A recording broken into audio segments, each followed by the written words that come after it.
Salut tout le monde, chers auditeurs. Aujourd'hui, on est en mode duo économique parce qu'il manque, j'allais dire, il manque la frite du trio, mais je sais pas qui est quoi, là, qui est le burger, qui est la liqueur. Ouais, mais il faut que tu comprennes. Nous, on est un surf and turf. Ouais, c'est ça. Puis Yann, c'est la patate qui vient avec le surf and turf. C'est ça le trio. Ouais, c'est ça. Fait que Yann, ben là, on n'est pas censé d'en parler, mais il y a des, tu sais, des implications tout le temps douteuses au niveau politique. Fait que on essaie de répandre la rumeur comme quoi qui est parti à une réunion de comté de Québec solidaire. On C'est va pas une voir si. rumeur. C'est OK, pas une ouais, non, rumeur. c'est vrai, c'est C'est pas pas une une rumeur. rumeur. C'est pas une rumeur. C'est pas une rumeur. C'est absolument vrai. Yann, membre exécutif du Politburo. Fait que, Ouais, c'est ça. Moi, mais en fait, je pense que Yann, il prépare un putsch à QS ou quelque chose comme ça.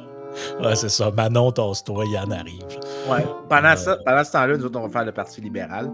Comme ça, on va prendre tous les chiquiers politiques québécois. ouais, c'est ça. On va ratisser large.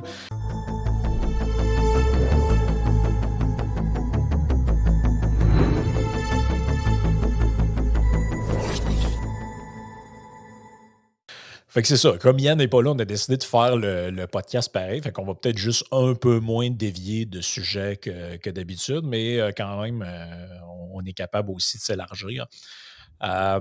Juste avant de commencer, peut-être dire aux gens si il y a toujours une partie bonus au podcast qui est sur Patreon. Fait que si vous voulez, vous pouvez nous rejoindre sur patreon.com/isénéchal. Comme ça, il y a toutes l'intégralité du podcast, puis de tous les autres podcasts. En général, on fait un petit peu plus qu'une heure, puis la première heure est gratuite, le reste est réservé au Patreon.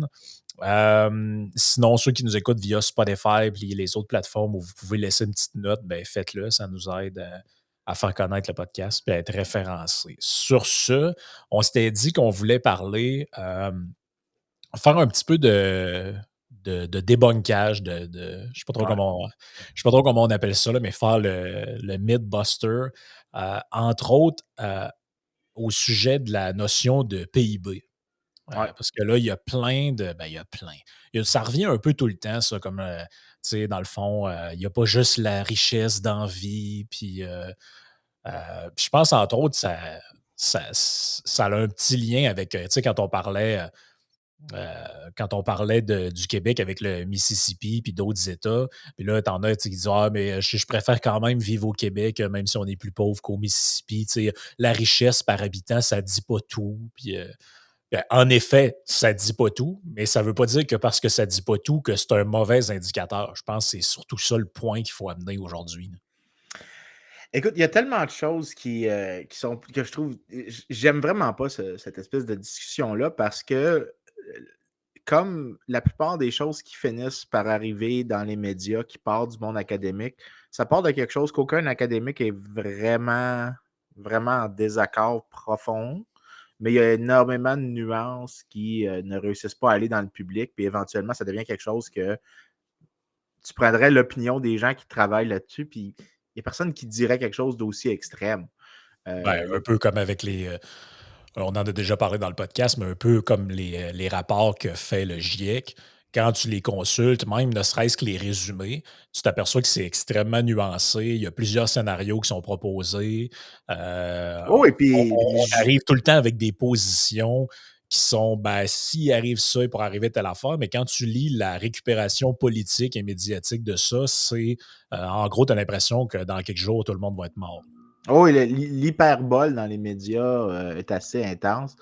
Heu, des fois, il y a des scientifiques qui le font de manière délibérée, mais on peut laisser ça de côté, là, l'effet de mettre les nuances pour pouvoir attirer de l'attention. Mmh. Mais, bon, pour expliquer avant là, aux auditeurs, le PIB, c'est une mesure que tout le monde entend parler, mais en gros, ce que c'est que tu prends la somme de tout ce qui est produit dans une économie et lorsqu'il est échangé au consommateur final. Donc, tu peux pas prendre genre une tonne de blé qui est vendue à un pâtissier, tu prends la pâtisserie finale, comme ça, tu prends toute la somme des valeurs ajoutées, puis tu prends la somme de toutes ces valeurs ajoutées-là, telles qui sont échangées au consommateur, that's it, that's all. C'est assez simple. Mais les gens vont dire, ouais, mais là, c'est juste des. Tu essaies de compter des biens, tu essaies de compter des choses. Est-ce que Euh, c'est vrai, Vincent, qu'on doit la paternité de cette notion-là à William Petty, qui était ouais, un économiste anglais? Ben, je dis économiste parce que dans ce temps-là, tout le monde était médecin, philosophe, économiste, puis ouais, militaire en même temps, là. Donc, ouais.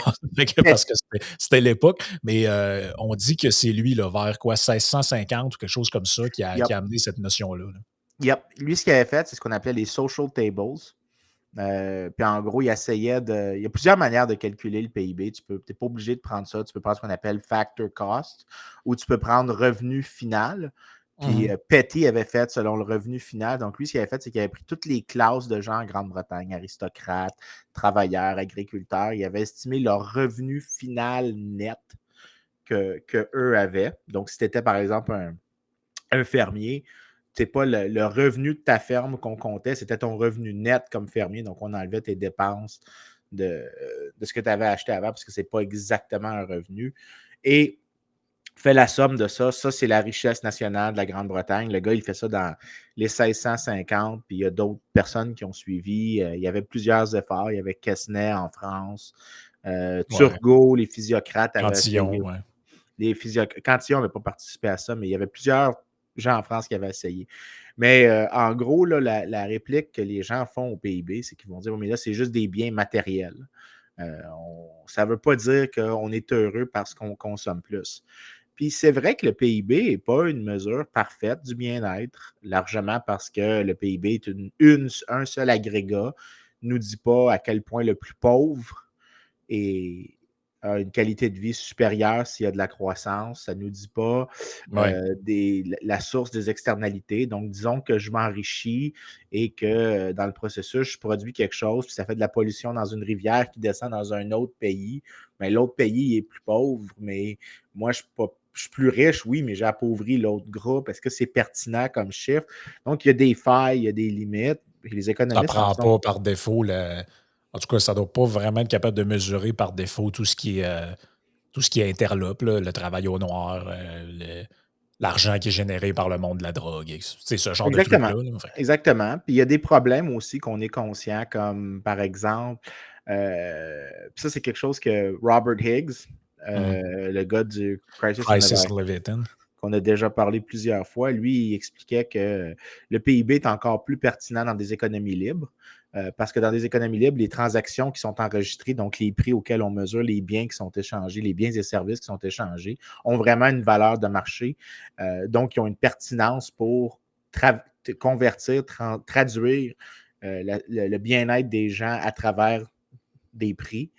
Euh, mais dans des économies coercitives, donc disons, disons que je suis un esclavagiste, puis que je te force à travailler, puis que je Mmh. vends ce que tu produis, ben, dans ce cas-là, oui, tu pourrais même avoir plus de PIB, mais moins de bien-être, parce que je te dis, ben, si tu ne travailles pas pour moi, je te tue.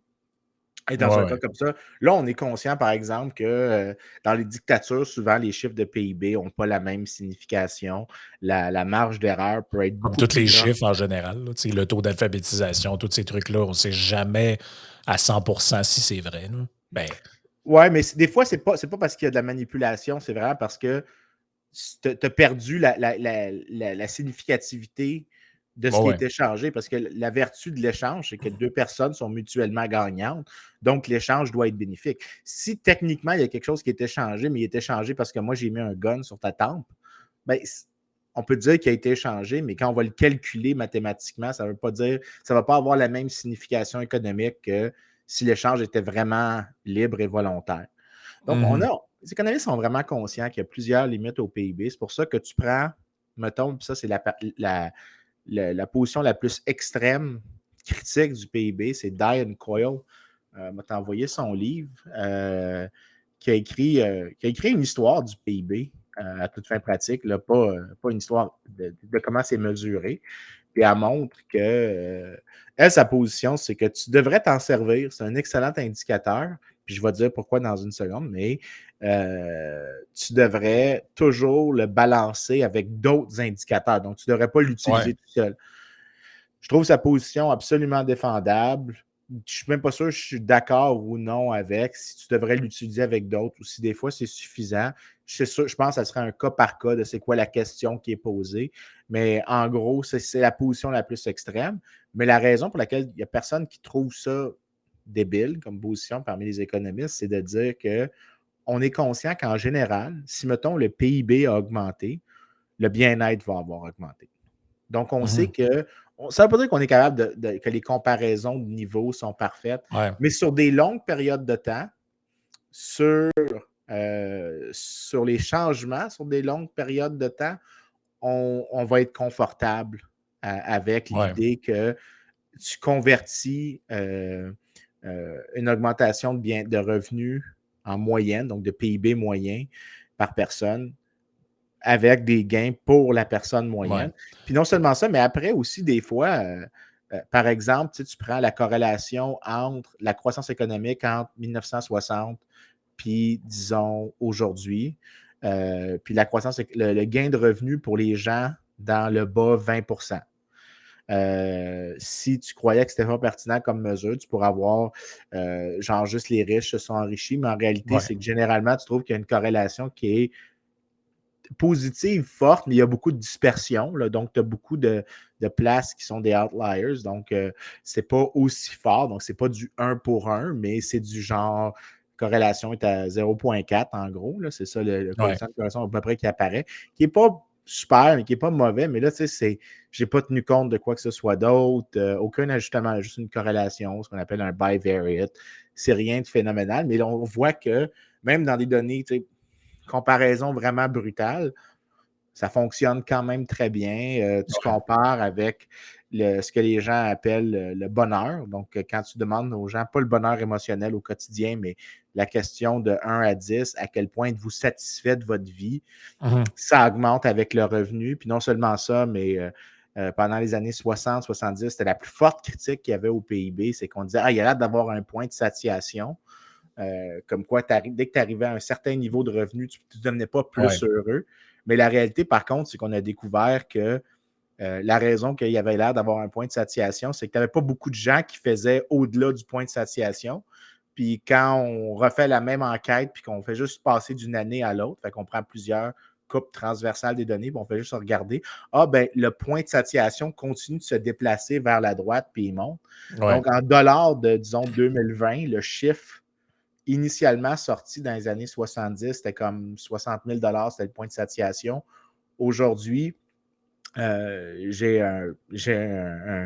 un ami, une connaissance, là, David Cliggan-Smith, qui a écrit un article comme en 2016, puis il montrait que le point de satiation était monté à 200 000. Ça ne veut pas dire qu'il ne va pas continuer d'augmenter. Donc, on continue de voir qu'au final, quand on a assez de données pour les gens qui sont à haut revenu, on voit que le revenu est assez corrélé avec. ouais, C'est le quatrième bullet point dans la liste. Euh, ouais, ouais, ouais.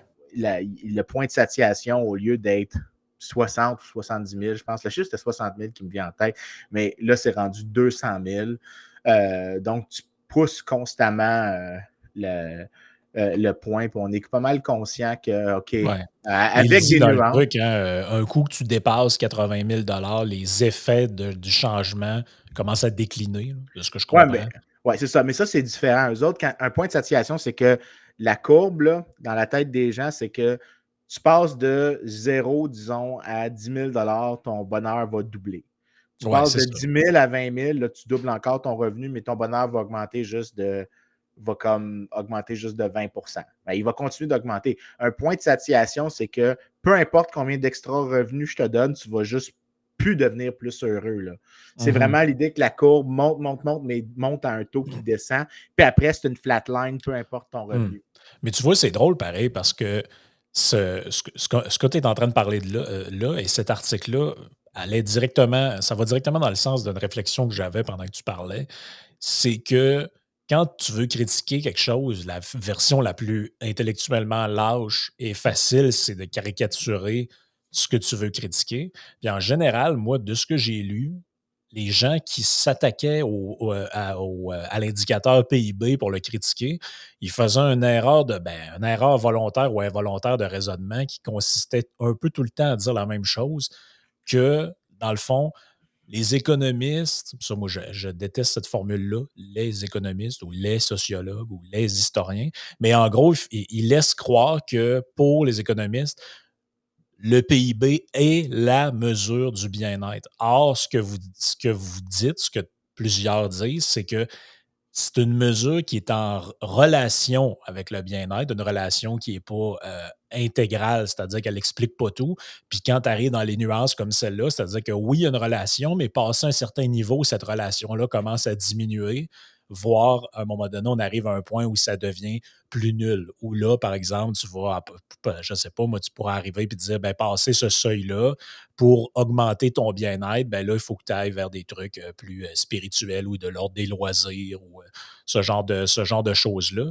Mais de présenter le PIB comme en disant, ah, ben regardez, les économistes, eux autres, ils disent que la seule affaire qui compte, c'est la richesse matérielle, puis tout le reste, c'est pas important. Moi, il n'y a jamais personne qui a dit ça en réalité. Donc, c'est juste Non, il n'y un, a jamais personne qui a c'est dit ça. c'est- c'est- c'est juste un homme de paille de la position qui a été donné pour mieux la critiquer, puis pour mieux arriver en disant, ben voyez, eux disent ça, donc nous, on va proposer des indicateurs alternatifs qui vont être meilleurs. Puis là, tu te dis, OK, mais c'est parce que, d'un, ils n'ont jamais dit que tu ne pouvais pas utiliser d'autres indicateurs complémentaires. Puis de deux, ce que tu fais dire n'est pas réel. Il n'y a personne qui a jamais dit que le bonheur ou le bien-être se calculait uniquement en quantité de cossins que tu peux acheter au magasin. Il n'y a jamais Oui, personne qui a dit ça, là. oui, puis non seulement ça, mais écoute, tu prends puis ça, c'est vraiment clair. Tu prends n'importe quel manuel d'intro, là. Les intros à macro, là, les plus plates possibles. Euh, il y a toujours une mention que le PIB n'est pas une mesure parfaite. Donc, tu sais, si ça rentre dans les manuels d'introduction, c'est parce que le point est assez communément accepté parmi les gens qui travaillent là-dessus. Le vrai débat, c'est à quel point, tu sais, c'est quoi les alternatives, c'est quoi des bonnes alternatives, c'est quand est-ce que c'est nécessaire de trouver un complément, c'est quoi les moments dans lesquels le PIB va être une mesure inefficace, quand il y a beaucoup de pollution, beaucoup d'externalités, puis que c'est payé par un tierce pays, donc des gens dans un autre pays souffrent. Ben là, c'est pertinent d'avoir d'autres mesures. Puis même ça, c'est à débat parce que tu peux dire, ben, tu as juste à prendre les deux PIB ensemble, puis tu vas avoir une idée du vrai bien-être.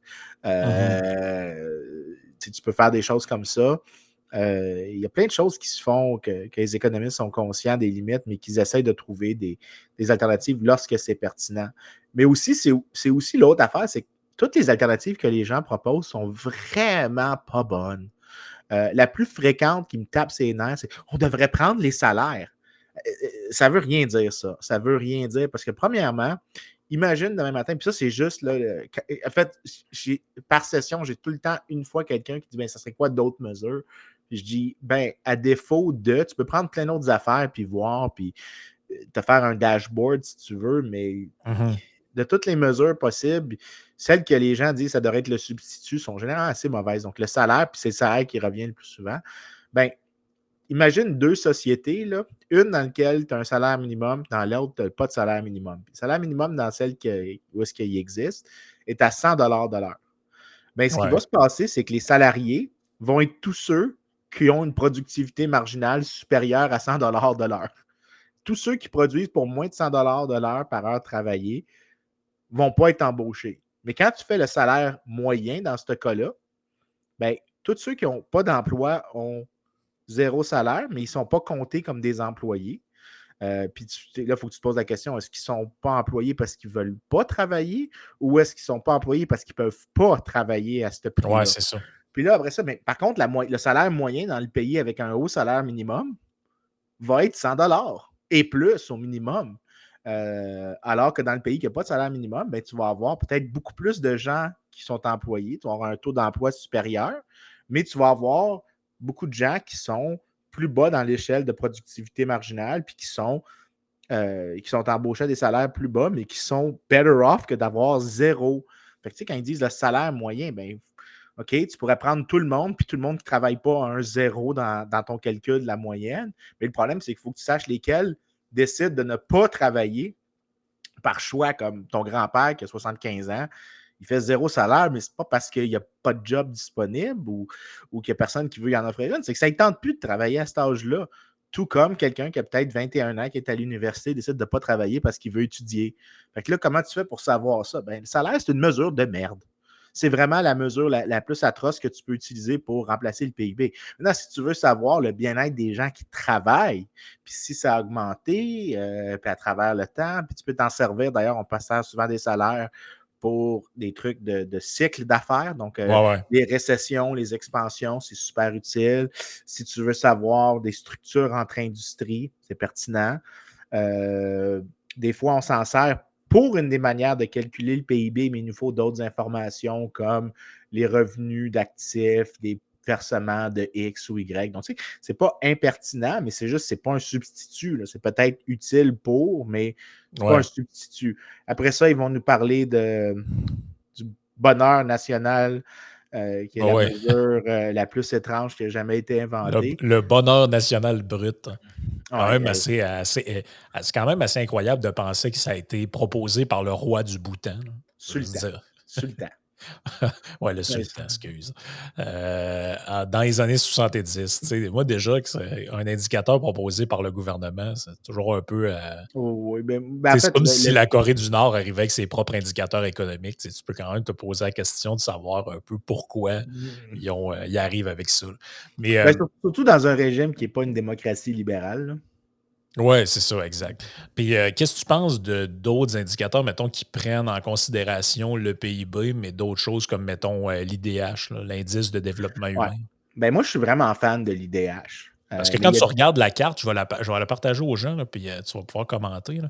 Mais quand tu regardes la carte de l'IDH, la carte mondiale, c'est selon l'IDH, ça ressemble quand même pas mal aussi à si tu prenais juste le PIB, là. C'est des notions qui se ressemblent Ben, c'est quand parce même que, beaucoup, là. mais c'est parce que le PIB fait partie de C'est ça. l'IDH. En gros, l'IDH, c'est l'indice de développement humain qui est apparu. Les premières fois qu'on a commencé à en parler, c'est un gars qui s'appelle, j'ai envie de dire, Raoul Prebisch. Mais ça, je pense que c'était le gars des PPP. Je suis en train de mélanger les inventeurs ici, je pense. Mais c'est une idée qui a commencé à circuler dans les années 60. Mais celui qui a vraiment donné ses lettres de noblesse, C'est c'est Amartya Amartya Sen, Sen? Ouais, c'est ça. qui est le nobeliste en économie C'est aussi parle, un philosophe, ouais.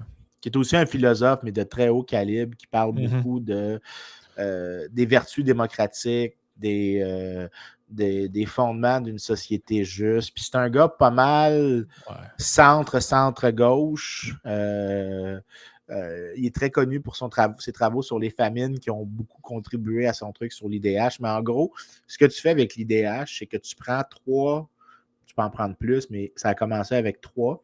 Tu prends trois mesures qui sont Puis, l'espérance de vie à la ouais. naissance, la scolarisation et le revenu. La raison que tu prends ces trois mesures-là, c'est que euh, elles sont tous reflètent ce que les économistes trouvent vraiment important, l'idée de l'espace de choix que tu peux faire. Fait que quand on dit on veut augmenter le revenu, quand les économistes qui parlaient d'augmenter le PIB, ce qu'ils veulent dire, c'est de devenir plus productif pour que tu aies plus de choix qui te deviennent ouverts. Ben, Sen dit tu pourrais techniquement avoir un revenu très élevé, mais si tu es handicapé par la maladie, donc tu as une maladie chronique ou que tu n'as aucune instruction, ben, ce n'est pas la même chose. Ce revenu-là n'a pas la même capacité pour toi d'exercer une agence, de faire des choix, de faire exercice de volition que si tu avais une éducation, que si tu avais une bonne santé. Donc, lui, ce qu'il dit, c'est trouvons une manière de combiner ces trois affaires-là Ouais. ensemble pour avoir une mesure. Le problème de ça, c'est un truc purement mathématique. C'est comment tu mélanges trois choses qui sont conceptuellement différentes. L'éducation a une limite supérieure, c'est-à-dire dans le sens que tu ne peux pas avoir plus d'années d'éducation que tu as d'années de vie, mais ton revenu peut augmenter de manière continue et peut toujours continuer d'augmenter. Ton espérance de vie aussi a une limite supérieure. Et ben, là, le problème, c'est comment tu mélanges trois variables, dont deux ont des comportements très différents de la troisième. Hmm. Parce que là, ce que ça voudrait dire dans cet indice-là, si tu avais un pays de gens qui vivaient infiniment riches, excuse-moi, qui vivaient infiniment longtemps, qui avaient le plus haut niveau d'éducation possible, mais qui avaient zéro revenu, dans l'indice, ils auraient ce qu'on appelle un 0,66 sur 1 ou 66 sur 100, alors qu'un pays qui est infiniment riche aurait juste 33 ou 0,33. Ouais, Donc ouais, là, ouais. on a comme quelque chose qui mathématiquement ne fait pas de sens. Mais on a trouvé des manières, on appelle ça des indices non linéaires, où est-ce qu'on peut combiner. Puis quand tu prends les indices non linéaires, au lieu de prendre les indices linéaires de l'IDH, la corrélation super forte entre l'IDH que tu voyais avant et le PIB ben, est encore plus forte quand tu prends une mesure qui est mathématiquement supérieure, conçue pour faire la comparaison. Ouais, Tu ouais, ouais. vois, tu vois une relation encore plus forte. C'est sûr que si je peux calculer l'IDH, je vais le faire. Le problème, c'est que plusieurs des données de l'IDH, surtout si tu veux remonter loin dans le temps, Ouais. deviennent de qualité de plus en plus inférieure. Faut que tu fasses beaucoup de choix arbitraires dans la construction des données. Fait que ça peut Alors, devenir moins précis, ouais. ça peut devenir beaucoup moins précis. Donc, Ouais. c'est pour ça que, je veux dire, l'IDH, si je peux l'utiliser, je vais l'utiliser, mais il faut remarquer que dans ce cas-là, ce que tu as fait, c'est que tu as mis le PIB dans l'IDH. Donc, tu n'as pas jeté le PIB, tu n'as pas Non, dit non. je vais le remplacer par quelque chose de supérieur. C'est que tu l'as mis dans un autre truc, puis tu as dit ben c'est important de l'avoir. Parce que, tu sais, si je prends les données du FMI, là, je ne sais pas ce que ça vaut, mais d'après moi, ça doit être quand même fiable. Si on parle juste de PIB, mettons, par habitant, le pays qui arrive en tête de liste, c'est le Qatar. Mais si on prend Ouais. l'IDH, c'est la Norvège. Mais regarde, tu vois, ça, encore une fois, là, l'affaire du Qatar, les gens ici, ça montre qu'il y a vraiment, il y a vraiment un truc qui est gossant avec tout ça parce que, OK, l'exemple du Qatar est excellent.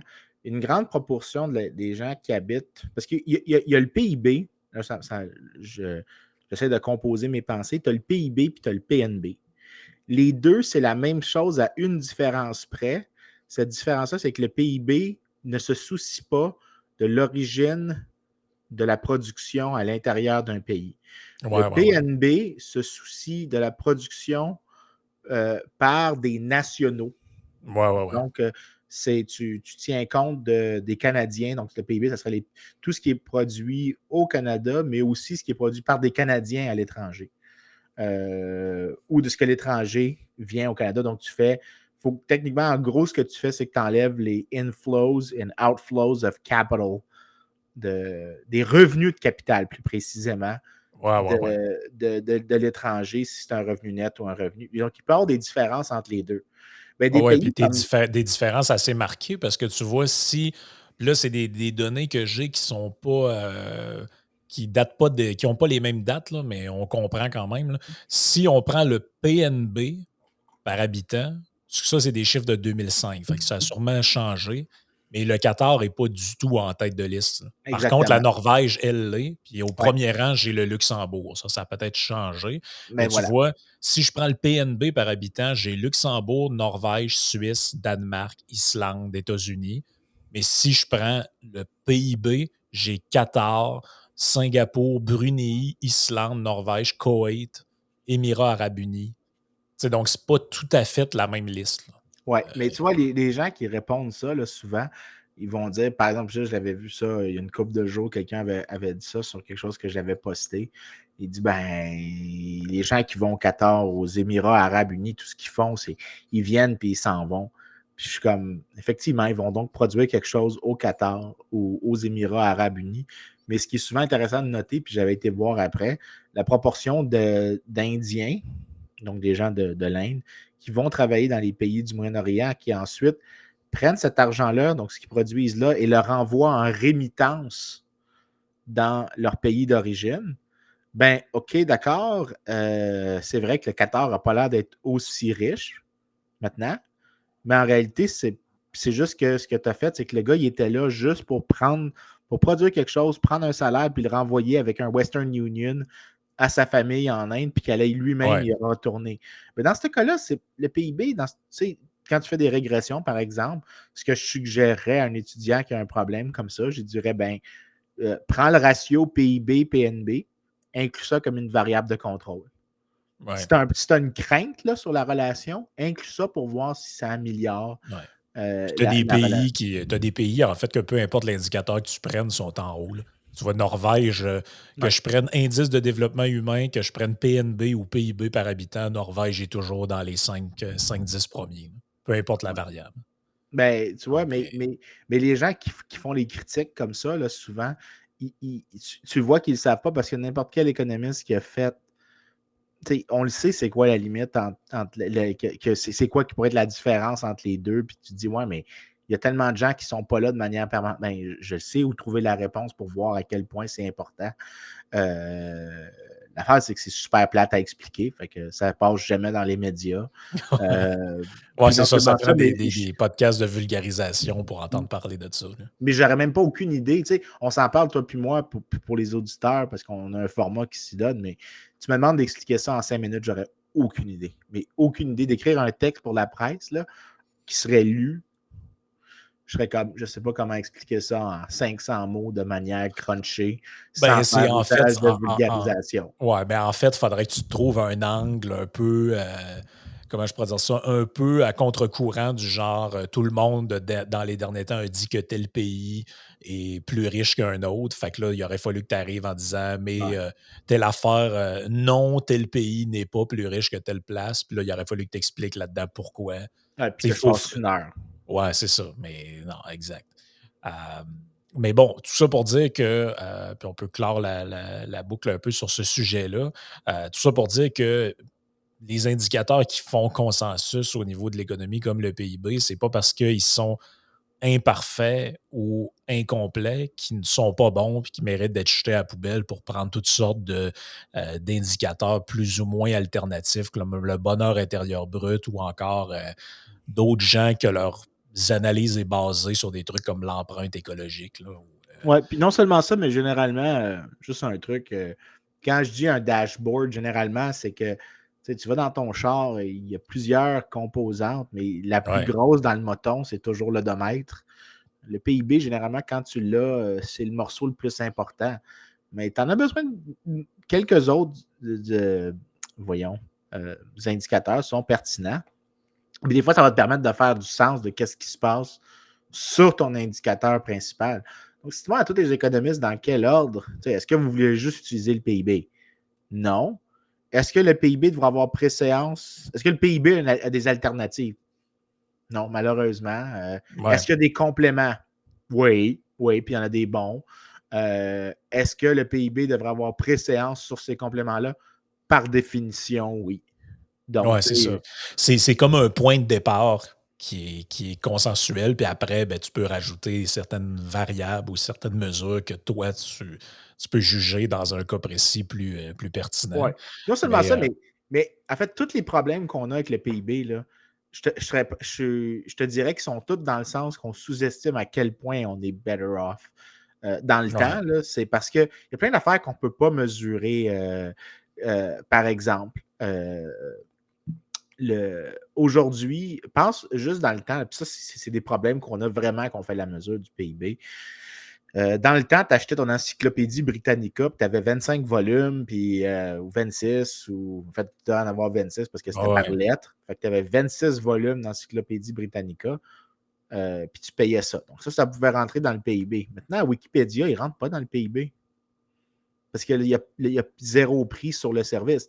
Il est produit quand même, il y a une valeur, mais comment est-ce qu'on fait pour mettre un montant sur la valeur consommée de ça? Ben, il faut Ben, qu'on fasse des time use survey. Puis que là, on fasse. c'est comme quand on parlait tu sais, l'article, il y avait un article fameux maintenant je pense que c'était dans le Wall Street Journal, puis on avait déjà parlé de tous les objets qui avaient remplacé votre téléphone Ouais. intelligent.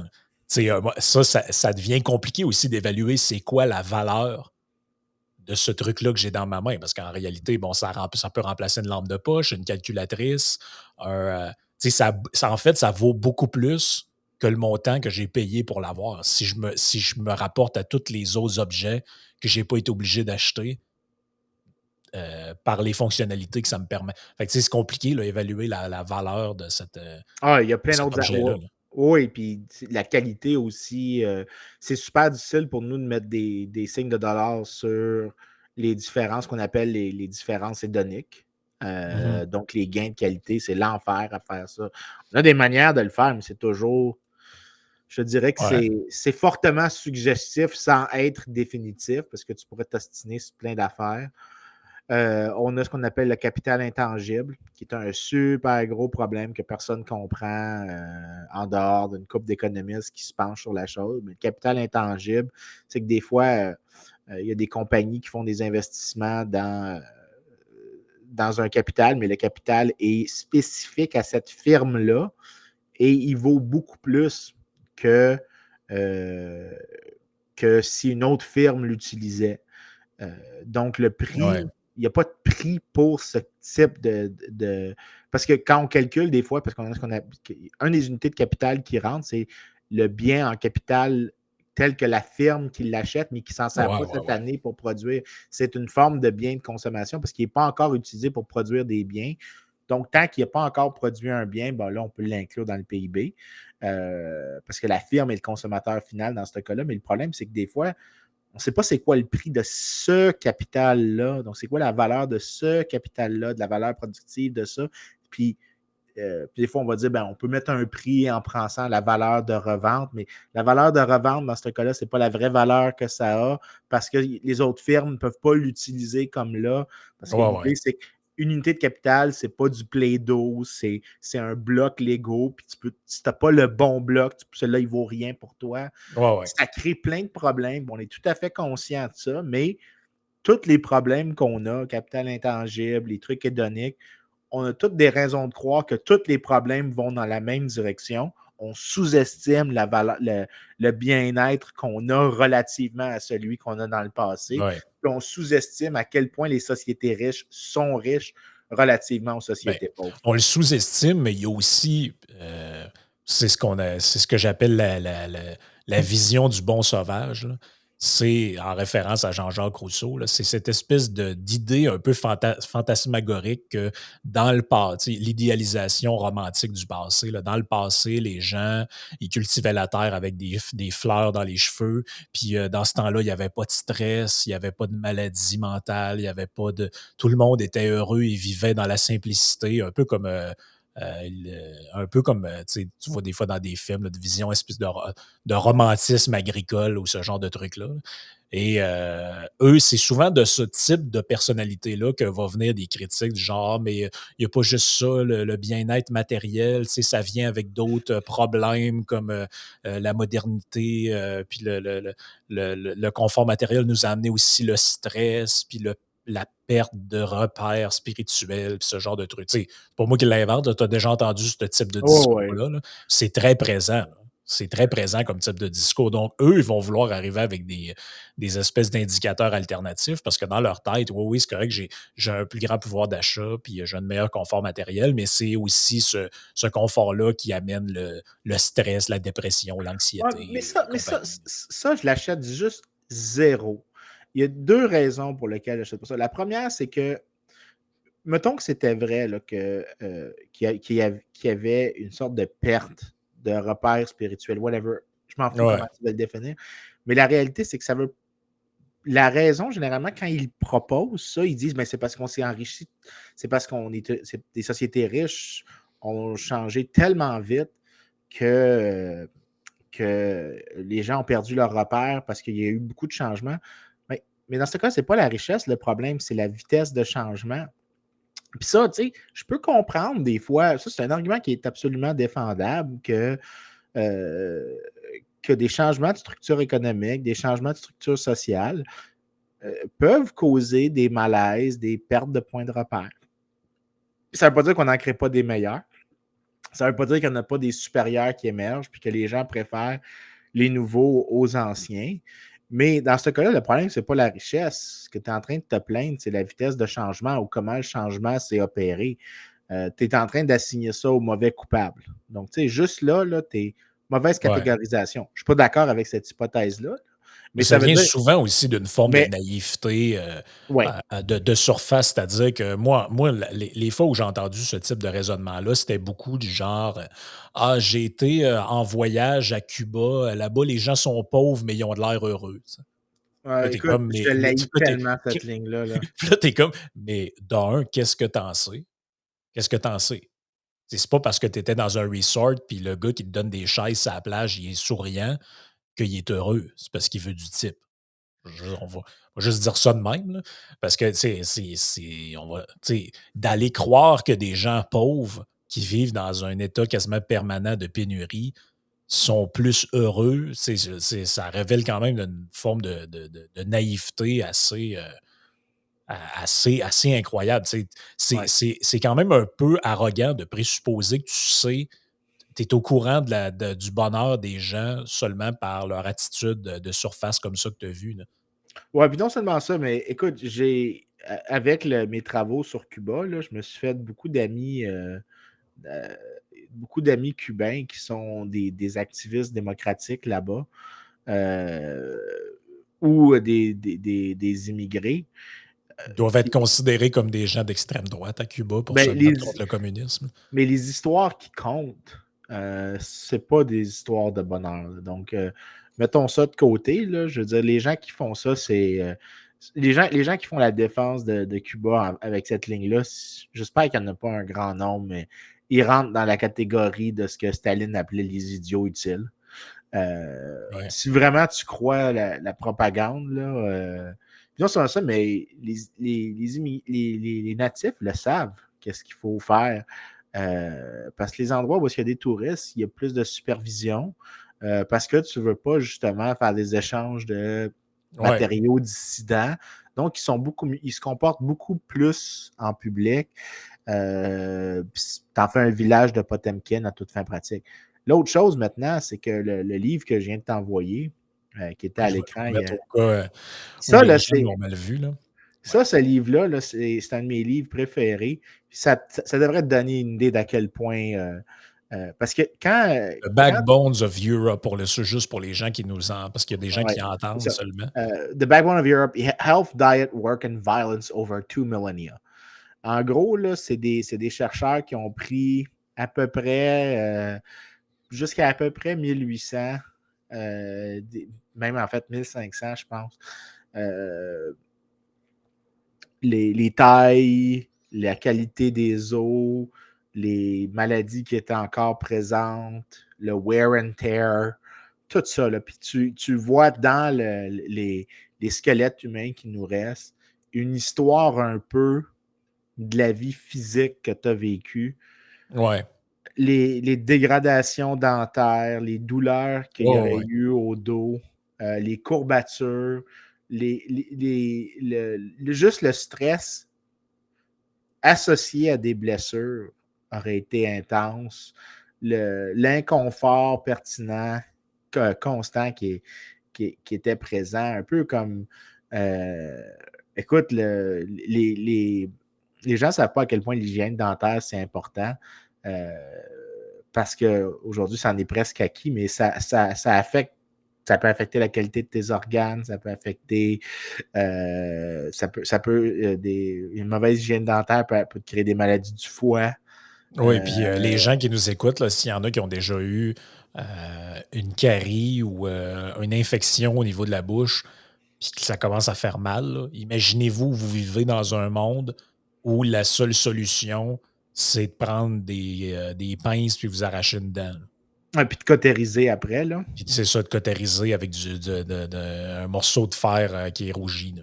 Oh, c'était pas super. C'est pas, c'est pas ce Mais que j'appelle une qualité de vie incroyable. non, mais après ça, pense juste à quel point tu es misérable quand tu as des petites douleurs physiques qui persistent. Pas, pas d'une intensité incroyable, mais juste assez pour que ta journée soit misérable. Il y a des gens qui peuvent travailler avec des hernies, mais imagine-toi là, qu'il n'y a pas de manière de soigner. Tu es dans une société tellement pauvre. C'est quoi ton niveau de bonheur dans un cas comme ça? C'est quoi ton niveau de stress psychologique? Ouais, puis tu sais, Euh, comment je pourrais dire ça, l'éventail des activités possibles qui vont t'amener un salaire, l'éventail des travaux possibles, des types de travail possibles, est quand même assez faible là, dans une société pauvre ou en tout cas dans le passé, ça sera pas, tu sais, il n'y aura pas beaucoup de variété, puis il n'y aura surtout pas beaucoup de travaux légers de type intellectuel. Tu Non, en sais, effet. c'est que il y a sûrement des chiffres là-dessus, là, mais aller jusqu'à comme quoi, 1950, la majorité des gens, c'est du travail extrêmement physique qu'ils font, là. Tu Ouais, sais, ben, en fait, des il y a des périodes. réceptionnistes dans une entreprise ou je sais pas quoi, moi, des lignes d'appel, puis ce genre de trucs-là, ou des services ou des jobs que tu es assis toute la journée, c'est quand même assez récent. C'est pas quelque chose qui était, c'est pas quelque chose de nouveau, là. Tu sais, même les gens qui nous écoutent, leurs grands-parents puis leurs arrière-grands-parents, il y a fort à parier qu'il y en a beaucoup là-dedans qui ont travaillé dans des camps de bûcherons, qui ont même été, dans certains cas, draveurs ou ce genre de trucs-là, des métiers, dangereux. Tu sais, presque tout le monde a connu quelqu'un de vieux là, dans sa vie qui manquait un bout de doigt, là. Mais ça, c'est typique là, des travaux manuels dans une usine où il n'y a pas trop de normes, pas trop de santé, sécurité au travail. Un moment donné, oups, je me suis passé le doigt dans le banc de scie. Puis, écoute, mon propre grand-père, il manquait un bout de doigt là, à cause de ce genre de truc-là. Puis, il n'était pas le seul. Presque tous les messieurs qui avaient son âge, qui avaient travaillé dans l'usine du village, lui manquait un morceau de doigt ou un morceau de pied ou des. Oui, puis Tu non sais, seulement ça, mais tu voyais qu'ils étaient pas capables de déplier leurs doigts au complet, généralement. Tu voyais que quand ils mettaient leurs mains au repos, les doigts peuvent pas les mettre plat, c'est plat, ça. plat. T'as plein de. J'oublie le nom que ça a exactement, c'est pas de l'arthrite, là, mais que tu as des accumulations dans tes doigts, puis tu n'es plus capable t'es capable de serrer au complet, faire un point comme ça, mais tu n'es plus non plus capable de déplier tes doigts, tu es comme Ouais, permanent c'est ça. dans une zone limitée de motion. Mais pense à toutes ces petites affaires-là, au final, tu t'habitues puis tu ajustes. Mais ça ne veut pas dire que tu n'étais pas stressé, que tu avais, qu'il y avait une idée. La qualité de vie au quotidien, en fait, ce qui est impressionnant, c'est à quel point, puis moi, c'est mon exemple préféré, c'est quand l'URSS est tombée, toutes les petites anecdotes que des gens de l'URSS comptent de leur voyage, où est-ce qu'ils voient des petits changements dans la vie. Là. Tu sais que les gens de l'URSS, dans les années 80, n'étaient pas en train de mourir de faim. C'était pas. Mais tu sais, les choix étaient limités. Mhm. Tu prenais ce que le code de ration te donnait, puis c'était tout. Les options, non seulement n'étaient pas limitées, mais c'était pas de très bonne qualité. Arriver à la première épicerie, c'était, même pour Gorbatchev, c'était fascinant. Ma préférée, c'est un gars qui il était tellement encore imbriqué dans le mécanisme soviétique que quand il était aux États-Unis puis qu'il a découvert c'était quoi du déodorant, Mhm. puis que tu pouvais avoir une longue douche chaude, puis après ça, se sentir propre. Il avait acheté 10 barres de déodorant pour ramener avec lui euh, en Estonie, parce que c'était un Estonien, la personne qui avait conté l'histoire. Puis dans sa tête, c'est parce qu'il allait en manquer. Et tu réalises que dès qu'il y a eu un changement, là, les petites choses triviales que les gens veulent avoir, mais que pour eux, là, le sentiment d'être pas propre ou de puer leur rend un Ouais. malaise. Puis l'idée de sentir propre, ça vaut quelque chose. Ben ça, là, l'idée que ben dans le passé, c'était mieux, la richesse, c'est pas si bon que ça. Bullshit. Tous les gains que la richesse, que l'enrichissement collectif nous donne en nous offrant des options sur des choses qui sont vraiment multidimensionnelles, ben, on les sous-apprécie. Mais dès qu'on a des chances d'observer des changements, par exemple, quand des immigrants viennent dans un nouveau pays, quand des gens quittent un régime autoritaire vers un régime plus libéral, puis Ouais. tu vois la différence de choix qu'ils font. C'est incroyable la vitesse d'ajustement qu'ils ont Ouais. la minute qu'ils arrivent dans un nouvel endroit. Ben, une de mes vidéos préférées ever qui raconte un peu ça, c'est pas une vidéo qui est super vieux, mais il y en a peut-être qui l'ont déjà vu. C'est ce Cubain-là qui arrive au Walmart pour la première fois. Et je veux Il, est- voir ça. il a immigré des États-Unis, il a immigré aux États-Unis et là, il arrive, lui, il sort de Cuba puis il arrive au Walmart, là. Aguanta mejor. Oh, cojones, eso se ve bueno. Oh, wow. Ya lo The, me da cambio. the smell is different. Pinga. Oh, mala pinga. ¿Qué pinga es esto? Cebolla esta. Primera vez que veo la cebolla esta blanca y grande. Cojones, parece una pelota.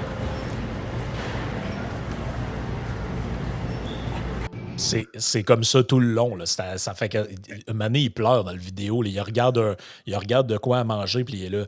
Mon Dieu, j'ai jamais vu de quoi d'aussi pas cher de toute ma vie. Chez nous, ça prenait, mettons, 1 mois pour acheter ça. Puis de travail, puis il est comme c'est l'équivalent même pas de aujourd'hui, mettons, d'1 heure de travail. Là. Ah oui, écoute, mais des cas comme ça, mais c'est pour ça que quand les gens disent, c'est sûr, tu sais, que les changements économiques peuvent créer des malaises, des difficultés, de choses à gérer. Surtout quand la vitesse tu sais, frénétique, puis que les gens peuvent se sentir que faut qu'ils s'adaptent vite, je comprends. Mais c'est pas la même chose, ça, que de dire que la richesse, c'est quelque chose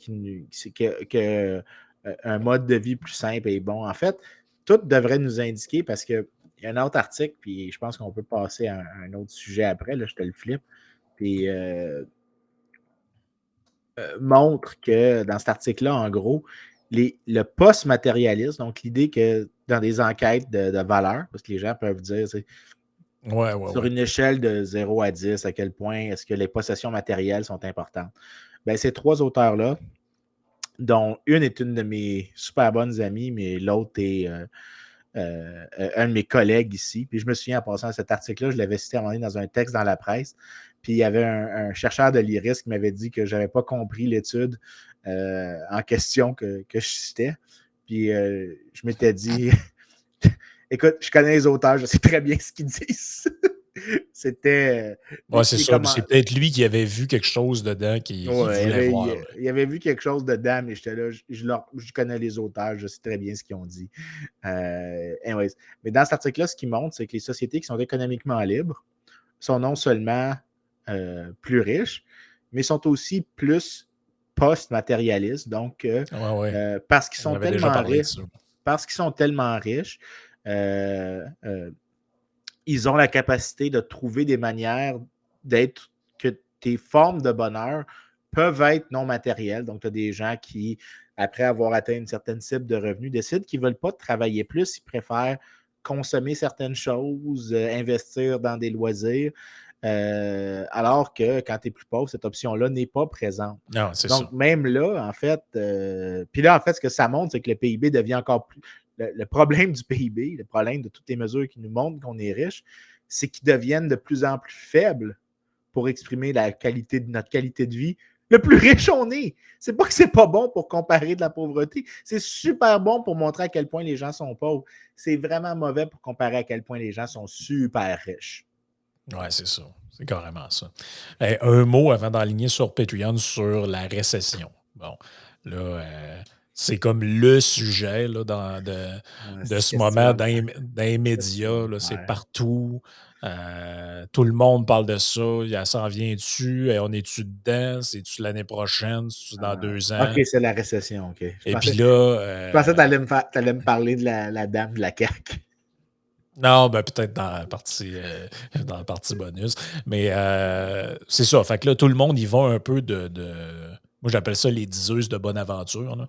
C'est qu'à chaque fois qu'il arrive quelque chose comme ça, tout le monde a son avis sur qu'est-ce qui va arriver. Tout le monde est persuadé de. À chaque jour, je lis des trucs sur Yahoo Finance ou peu importe, le Wall Street Journal. Puis là, ils ont parlé à tel PDG de telle entreprise. Puis lui, il dit on va être en récession d'ici 2 mois. Le lendemain, c'est un autre qui dit non, la récession, il n'y en aura peut-être pas parce que telle affaire. Un peu ce qui s'est passé avec l'inflation, en fait. Là. Pendant des mois, on avait des non, mais on ne sait pas, puis peut-être. Puis l'autre disait non, ça va être full inflation. Là, non, mais ça se peut qu'il n'y en ait pas. Puis fait que finalement, tout le monde, puis tu l'avais déjà dit ce matin, tout le monde s'agite un peu au jeu des prédictions, mais on n'est pas super bon dans le fond pour faire, faire ça. On est zéro. Écoute, la qualité des productions est généralement... En fait, quand tout le monde est d'accord, c'est parce que c'est assez évident. Mais je te dirais que présentement, j'ai vraiment aucune idée. Puis il y a encore plusieurs variables qui peuvent être jouées qui pourraient nous faire tomber en récession ou nous sortir d'une récession. Donc, je ne le sais pas. Par contre, ce que je sais, c'est parce que, comme historien économique, là, je suis capable de regarder dans le miroir puis au moins dire, tu sais, sans dire que c'est 100% bulletproof, c'est quoi qui est un pattern empirique qui montre comment tu te sors d'une récession ou du moins comment tu la rends moins pénible. Mon étudiant de doc, parce que c'était pas mon étudiant George Mason, mais c'était un étudiant de doc à Texas Tech, puis je l'ai pris sous mon aile, puis je l'aime énormément, Justin Calais. Malgré son nom très français, il est de la Louisiane. Donc, il ne parle pas français pantoute. Mais, Malgré qu'il a le même prénom que notre premier ministre, qui est quand même un. Il est super fin, mais il y a au moins un défaut, c'est celui-là. Ouais, ben, entre ce Justin-là puis l'autre Justin, je vais prendre mon Justin à moi. Là. Je l'aime bien gros. Mais oui, je t'envoie un article qu'il a fait puis qui vient d'être accepté dans un journal qui s'appelle Economics of Governance. Puis eux, ce qu'ils ont fait, c'est qu'ils ont pris la dernière grosse récession aux États-Unis, qui était en 2008. Puis ce qu'ils ont regardé, c'est, OK, on a des indices de liberté économique, de réglementation par région métropolitaine.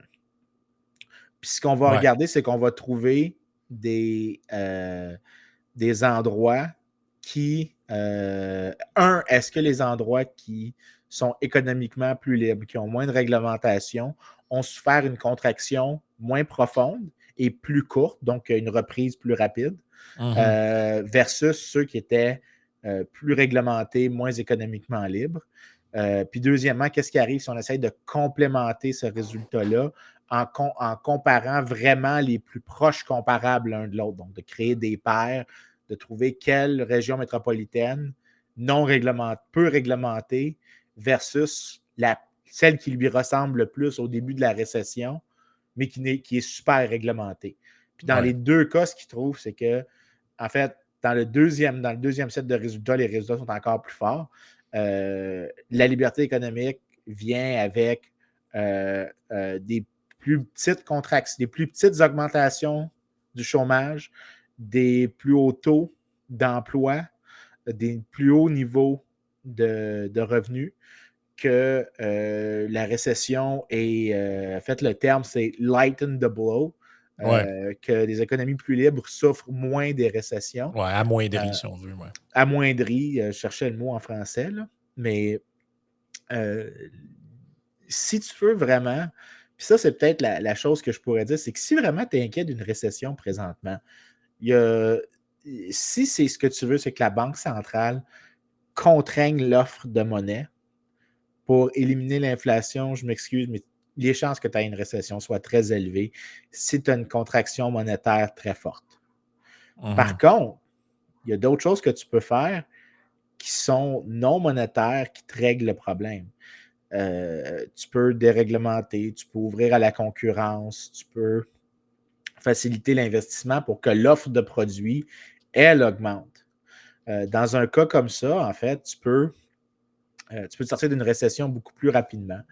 Puis ça fit un peu avec la littérature d'un gars qui s'appelle Alberto Alessina qui montrait que quand la politique fiscale venait, par exemple, que le gouvernement coupe les dépenses puis réduit les impôts, en même temps qu'il y a une politique monétaire qui est appropriée au contexte, est-ce que les résultats sur la croissance économique 3, 4, 5 ans plus tard sont plus probants? Ah ben oui, ils sont plus probants, ils sont plus forts.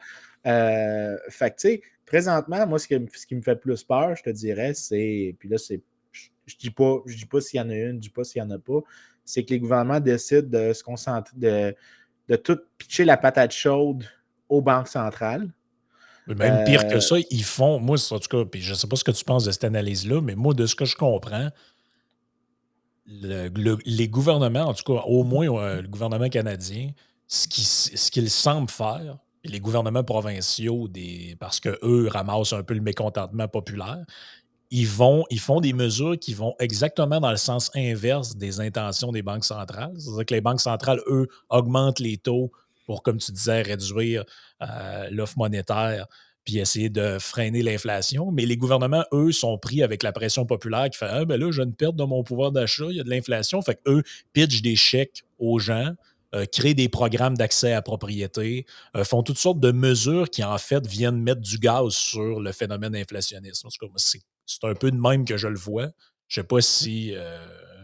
je sais pas si j'ai raison, mais à mon sens, si, si, si la Banque centrale augmente les taux en disant, ben écoutez, le problème, puis entre autres, mettons dans le secteur immobilier, il y a eu une surchauffe parce que les taux étaient à zéro, c'est certainement pas le temps d'aller créer des programmes où le gouvernement va financer l'accès à la propriété. Ouais, écoute, ce que tu viens de dire, ça m'a rappelé une quote d'un économiste bien connu, puis je veux la retrouver. C'était Robert Mondale, c'est ça, écoute. Mondale, il parlait des années 20, des années 30, puis il dit, bon, la première partie, je ne vais pas rentrer dans le détail historique, mais il dit, si la bonne, je la convertis, c'est si la politique monétaire avait été, tu sais, appropriée dans les années 20, il n'y aurait pas eu de Grande Dépression. Pas de Grande Dépression, pas d'Allemagne nazie, pas d'Allemagne nazie, pas de Deuxième Guerre mondiale, pas de Deuxième Guerre mondiale, pas de génocide. Oui, puis Euh, pas de New Deal non plus, puis ce genre de patente-là. ouais, mais tu sais, lui, Oui, je ne suis pas sûr de sa chaîne de causalité, c'est à quel point, tu sais, ils sont contrefactuels, mais il n'est pas oui. implausible, OK? Il Ouais. est Mais je suis clairement pas pas sûr. Ouais. Je suis pas sûr que mais ce qui me je suis fait pas sûr peur, que le nazisme est né juste à cause de la dépression, là, mais non, c'est pas ouais, ça c'est ça. c'est pas ça Ouais. mon point. Mon point, c'est que présentement, ce qui me fait vraiment peur, c'est que, puis on le voit un peu, puis je suis pas fan, tu sais que je fais pas de politique, là, puis je suis Mhm. pas fan de Pierre Poilievre, puis je suis encore moins fan de ça, mais je comprends pourquoi il fait sa Banque du Canada, puis j'aimerais ça fesser sa Banque du Canada, mais en même temps, généralement, quand un politicien fait sur la Banque centrale, ce que j'entends, c'est qu'éventuellement, tu vas te mettre à intervenir davantage, puis tu vas te mettre à participer, puis tu vas éliminer l'indépendance de la Banque centrale. Mhm. Tu sais, je veux dire, c'est pas que je pense pas que la Banque du Canada est incompétente, je pense qu'elle est incompétente. Je pense vraiment qu'ils sont incompétents. Le problème, c'est que entre cette incompétence-là, puis celle qu'on remet dans les mains de politiciens qui vont qui vont se mettre en charge de la politique monétaire, je suis encore moins fan de cette alternative-là à celle qu'on a présentement. Ouais. Ben, je pense Puis pas que c'est ouais, je pense pas que c'est ce qu'il voulait dire, mais je comprends ton point. ouais, Ça, c'est un peu comme quand c'est un peu comme quand Legault veut taponner la caisse de dépôt et de placement pour faire des investissements, là. C'est ah un peu ouais, là, dans ma tête, il y a des signaux d'alarme qui s'allument. Là, je suis comme ouais, c'est non, exactement ça. j'ai pas envie que le politique aille jouer dans le bas de laine Ouais. des gens. Là, tu sais. Je suis pas convaincu de la pertinence de la caisse de dépôt, mais je suis encore moins convaincu de la pertinence de ça. Mais ce qui me fait peur vraiment, c'est que présentement, euh, que tu aies des manipulations monétaires qui se fassent ou qu'on trouve une manière de faire en sorte que il y ait un- une déchéance de politique monétaire, si tu veux, qui vont amener éventuellement à des choses qu'on ne peut pas facilement imaginer maintenant, mais qui vont amener à une déstabilisation politique, à des crises qui pourraient amener à des situations atroces. En Ouais. fait, présentement, là, puis généralement, je suis un optimiste, mais présentement, je trouve que la période dans laquelle on vit ressemble beaucoup plus aux Perilous 30s qu'à autre chose, dans lequel on a l'air de passer dans une période de tension assez intense, assez lourde. Et je te dirais que je ne suis pas super optimiste sur les 10 prochaines années. Sur les peut-être 30, 40, OK, fine. Mais sur les 10 prochaines années, je suis vraiment pessimiste à cause de tous ces signes-là, de comment les politiciens vont probablement pitcher la patate chaude aux banques centrales. Puis une fois quand les banques centrales, parce que je ne vois pas comment est-ce qu'ils vont s'en sortir, ou même s'ils s'en sortent très bien, ils vont manger le blanc, puis ça va réduire leur crédibilité, puis les politiciens Ouais, vont attaquer. parce qu'après après les avoir mandatés pour fighter l'inflation, on va Ouais, les crisser en dessous de l'autobus parce qu'ils ont créé une crise économique, c'est ça que tu veux dire? ouais, c'est pas mal ça exactement, en fait. Puis je suis vraiment pas optimiste sur cette partie-là de l'avenir, Ouais. en tout Mais cas. moi, je pense que le bout de la récrimination qui est correct là-dedans, c'est de dire si tu es nommé pour. Tu sais, parce que la grosse erreur de la Banque centrale du Canada, moi, à mon avis, c'est les statements qu'ils ont fait en 2020 quand ils ont fait des conférences de presse, dire aux gens, inquiétez-vous pas, les taux sont à zéro, puis ça va être comme ça très longtemps. Ceux qui ont des investissements à faire, faites-le, il n'y a pas de problème. C'est le temps d'acheter des maisons, c'est le temps de ci, c'est le temps de ça. Puis finalement, on passe de 0,5 de 0,25 à 3-4 % de taux d'intérêt en l'espace d'un an et demi. Ça me fait. Écoute, mais c'est pour ça que ce que j'aime pas, c'est que même si on a donné l'indépendance à la Banque centrale, ce qui est clairement meilleur à ce qu'on avait avant, puis qu'on lui a donné un seul mandat, aux États-Unis, il y en a deux, mais au Canada, il y en a un, qui est la stabilité des prix, je trouve ça supérieur à ce qu'on avait avant. Cependant, ce que je pense qui est supérieur, c'est pas de banque centrale. Dans le sens que je suis très fan de free banking, puis historiquement, en fait, les gens oublient free banking, c'est que tu avais du competitive issue de private monies et que les banques elles-mêmes se checkaient entre elles pour ne pas augmenter la masse monétaire autrement que puis là, écoute, je vais le simplifier le plus rapidement possible. C'est que ce que tu veux, c'est que l'offre de monnaie soit relativement élastique, mais pas trop, pour qu'elle puisse s'ajuster à des chiffres dans la demande de monnaie. Mm-hmm. Donc, tu veux pouvoir t'ajuster à ça, que tu n'es pas trop fixé. Mais le free banking, les banques s'ajustaient assez bien. Le empirical record est très, très fort. Mais à défaut qu'on ne reviendra jamais à cette époque-là, même si ça a été à peu près 100 ans d'histoire économique au Canada, parce qu'on a fait ça pendant plus de 100 ans, en fait. Puis les Américains disaient le système bancaire canadien est tellement stable. Ah oui, effectivement, on ne le réglemente pas. That's why. Ben, ça revient à l'histoire ça revient à l'histoire de la planification centrale. En fait, c'est que les banques centrales sont un peu comme le planificateur socialiste qui est autour de la table avec son bureau, puis bon, ben regarde, on va faire ça, puis il va arriver ça. Ouais, mais les milliards d'interactions du marché, ils peuvent jamais être anticipés par un bureau, même si tout le monde a 180 de QI autour de la table, ce qui est probablement pas le cas. Ben, aux banques centrales, je dirais que les QI sont assez élevés quand même. Oui, mais quand même, je ne penserais pas que ça pète. Je ne penserais pas qu'il y ait du 180, là, mais. Non, ça m'étonnerait. Il y a très peu de 180 points barres. Oui, ben c'est ça. Il y en a eu genre 3 dans l'histoire. Fait que mais à défaut que ça sera plus. Je ne pense pas qu'on va jamais revenir à ça, à moins que tu aies vraiment de la compétition monétaire qui émerge par des nouveaux médiums comme Bitcoin. Et je ne vois pas comment Bitcoin, dans un horizon rapproché, va vraiment devenir une monnaie qui circule largement, tout comme Ethereum ou tout ça. À défaut d'avoir un marché compétitif de la monnaie, je préfère que tu aies une politique de banque centrale qui essaye de s'ajuster uniquement aux variations dans la demande de monnaie. Puis ça, ce que c'est que c'est une règle dans laquelle ce que tu peux avoir, c'est ce qu'on appelle du NGDP targeting, que la Banque centrale essaye uniquement de garder la masse de monnaie, de l'augmenter ou de la diminuer pour que les dépenses nominales dans l'économie restent sur un chemin stable. Puis c'est tout. Rien d'autre. Puis ça peut se faire. Milton Friedman parlait de juste laisser un ordinateur décider. Il y a des bonnes chances, en effet, qu'un ordinateur performe mieux qu'un humain sur ce genre de truc-là. L'ordinateur, habituellement, les pressions politiques, il reste assez indifférent à ça. Mais moi, je suis encore plus fan d'une autre affaire, c'est ce qu'on appelle le futures targeting. C'est que tu laisses les gens faire des paris sur ça. Puis que la Banque centrale se sert des paris que les gens font sur les NGDP markets. Tu peux en créer. Puis tu laisses les gens parier. Puis tu te sers de ça parce que ça donne les expectatives que les gens ont. Donc, tu imbriques dans les prix les attentes du marché. Donc, tu peux plus facilement agir. Mais dans un cas comme ça, la Banque centrale devient 25-30 employés. Écoute, je m'excite à l'idée d'une telle coupure de fonctionnaires. C'est ça. Mais Vincent, je trouve que ça manque de générosité, ton affaire. Là, tu n'arrêtes pas d'insinuer depuis tout à l'heure que l'inflation est un phénomène monétaire. Franchement, il y a un éléphant dans la pièce là-dedans. Tout le monde sait que l'inflation, c'est à cause de Poutine qui a envahi l'Ukraine. De quoi tu parles? Là?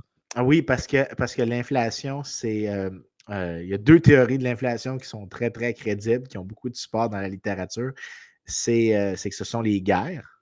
Mais uniquement quand c'est des Russes qui les font. Quand les Américains envahissent le Moyen-Orient, là, c'est pas du tout un problème Non, non, non. Ouais, c'est ça. La guerre en Libye, il y a eu beaucoup d'inflation pendant ce temps-là. Non, c'est juste quand des Russes le font. C'est très spécifique.